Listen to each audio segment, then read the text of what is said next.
Subscribe कीजिए Indian news analysis channel को और दबाइए बेल आइकन को ताकि आप कोई भी फ्यूचर की अपडेट मिस ना कर सकें। जय हिंद एवरीवन, स्वागत है आपका इंडियन न्यूज़ एनालिसिस के मॉर्निंग एपिसोड में, जहां बेसिकली हम वर्ल्ड डिफेंस की बात करते हैं। तो आइए समय नहीं बर्बाद करके शुरू करते हैं आज का अपना ये वीडियो।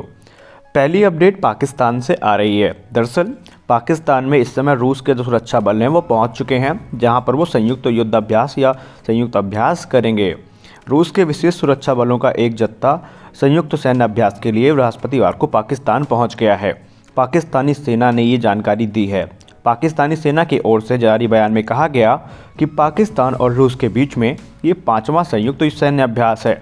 यह अभ्यास 2 सप्ताह तक चलेगा। बयान में कहा गया कि इस अभ्यास का उद्देश्य जो है वो आतंकवाद से निपटने के लिए दोनों देशों की सेनाओं के अनुभवों को साझा करना है। सेना के अभ्यास के बारे में इसके अलावा कोई जानकारी नहीं दी गई है। और ये काफ़ी इंटरेस्टिंग भी है, क्योंकि अब आतंकवादी रूस की सेना को सिखाएगी कि कैसे आतंकवादियों से निपटते हैं। तो ये देखना लाजमी है।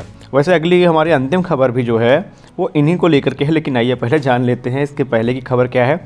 और आई होप आपको अंतिम खबर सुन करके काफ़ी ज़्यादा मज़ा आने वाला है और हमें गाली भी पड़ने वाली है, इसलिए वीडियो को लाइक ज़रूर करिएगा। तो आइए जान लेते हैं हमारी अगली खबर क्या है। अगर आप एविएशन इंडस्ट्री के फ़ैन हैं, अगर आप एविएशन के फ़ैन हैं, तो आपको पता होगा कि यूएस नेवी की ब्लू एंजल्स क्या है। दरअसल यूएस नेवी की जो ब्लू एंजल टीम है वो बेसिकली F-18 हॉर्नेट पे अपने करतब दिखाती हैं और एयर शोज़ में हिस्सा लेती हैं।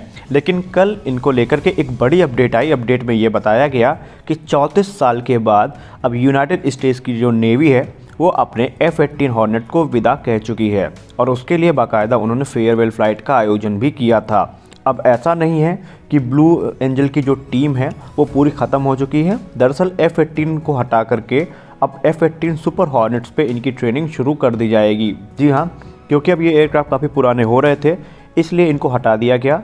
और इसको लेकर के यूएस नेवी ने बाकायदा इसका जो वीडियो है वो भी पब्लिश किया है। आपको बता दें कि यहाँ पे इसकी जो फाइनल फ़्लाइट थी वो कल आयोजित की गई थी, जहाँ पर फ्लोरिडा में जो पायलट्स थे उन्होंने अपने करतब दिखाए हैं अंतिम बार इस एयरक्राफ्ट में।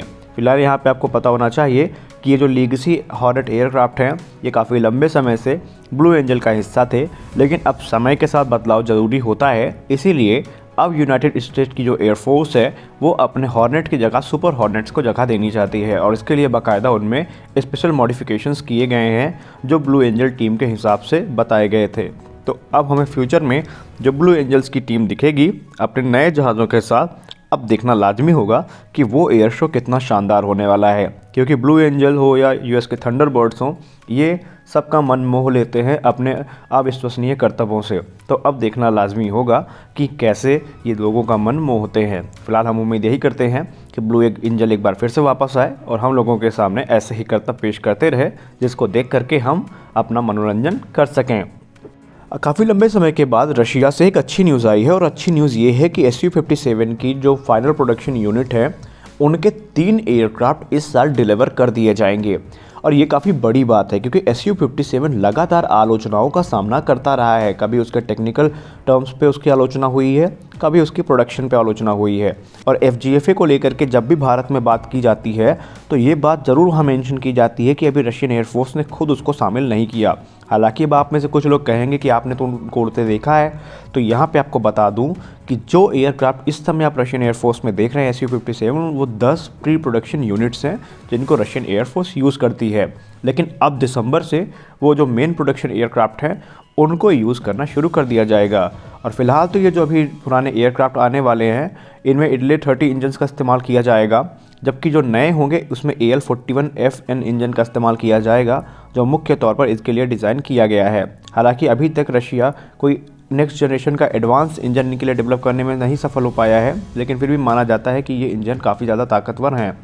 और 2028 तक रशिया का प्लान ये है कि वो अपने इन एयरक्राफ्ट की संख्या जो है अपने वायुसेना में तकरीबन 70 कर ले।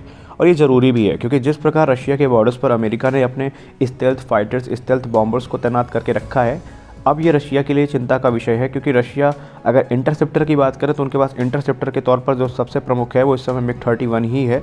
लेकिन जब एयर सुपियोरिटी फाइटर की बात करते हैं तो 5th जनरेशन में कोई नहीं है, लेकिन 4.5 जनरेशन में Su-30 Mk2 और वहीं उनके पास Su-35 जैसे एयरक्राफ्ट हैं। तो इसके आने के बाद निश्चित तौर पर जो रशिया की एयर सुपीरियरिटी है वो काफ़ी ज़्यादा बढ़ जाएगी। अब Su-57 की खास बात यह है कि ये सुपर मनूवरेबल है, यानी कि इसके जो इंजन्स हैं, इसकी जो मनूवरबिलिटी है वो बहुत ज़्यादा है और इसमें इसका कोई सानी नहीं है। जितनी अच्छी कलाबाजियाँ ये कर सकता है, जितने अच्छा टर्न ये ले सकता है, वो अभी तक अमेरिकी जेट्स के लिए पॉसिबल नहीं हो पाया है। तो ऐसे में सोचिए ज़रा कि जिस समय इसे एक अच्छा स्टेल्थ फाइटर बना दिया जाएगा, ये शायद दुनिया का नंबर 1 फाइटर भी बन सकता है। लेकिन अब ये कब तक संभव होगा, ये हमें भविष्य ही बता सकता है। अगली खबर की बात कर लेते हैं। तो अगली खबर पाकिस्तान को लेकर के आ रही। हालांकि हम इस खबर की पुष्टि नहीं करते, लेकिन जो कल हमने ट्विटर पे देखा है, अगर उसमें से 1% बात भी सही है तो ये आपको हम बता दें कि पाकिस्तान में एक बड़ा बवाल हो चुका है। पाकिस्तान का जो UFO है वो क्रैश हो चुका है। जी हाँ, UFO आप हमारी बात समझ ही चुके होंगे। दरअसल आइए बता देते हैं आपको पूरी बात क्या है। पाकिस्तान की इस समय ट्विटर हैंडल में ये दावा किया गया कि वहाँ पे कल रात में काफ़ी बड़े सोनिक बूम सुनने को मिले थे, जिसके बाद लोगों का ये मानना था कि वो सोनिक बूम वहाँ के फाइटर जेट्स के कारण हुए हैं, लेकिन मामला कुछ और ही था। आइए देखते हैं मामला क्या था। दरअसल पाकिस्तान के लोगों ने शाम के टाइम कुछ बड़े सोनिक बूम सुने थे, जिसके बाद अंदाज़ा ये लगाया जा रहा था कि वहाँ पे कोई फाइटर जेट्स की एक्सरसाइज चल रही है। लेकिन मामला कुछ और था। मामला ये था, सोर्सेज द्वारा ये पता चला कि वहाँ पे 2 पाकिस्तानी एयरफोर्स के JF-17 या कोई और फाइटर जेट है जो क्रैश कर गए हैं। हालांकि यहाँ पे अनुमान जो फ़ोटोज़ सामने निकल के आई हैं उनके हिसाब से ये JF-17 का ट्विन सीटर वेरिएंट ही है। आपस में इनकी टक्कर हुई, जिसमें 4 पाकिस्तानी एयरफोर्स के पायलट्स की जान चली गई है।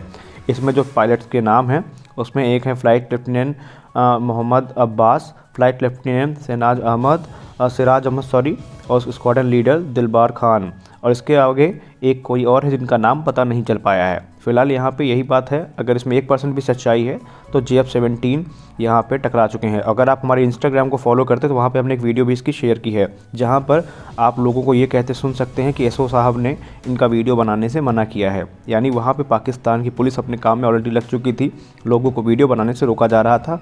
ये बात साफ साफ उस वीडियो में सुनाई पड़ रही है। हम उसको अपलोड नहीं कर सकते क्योंकि हम पे कॉपीराइट आ सकता है। लेकिन अगर आप देखना चाहते हैं तो आप हमारे VNation111 के हैंडल में भी जा सकते हैं। आप हमारे ऑफिशियल इंस्टाग्राम पेज पे भी जा सकते हैं, जहाँ पर हमने वो वीडियो शेयर करके रखी हुई है।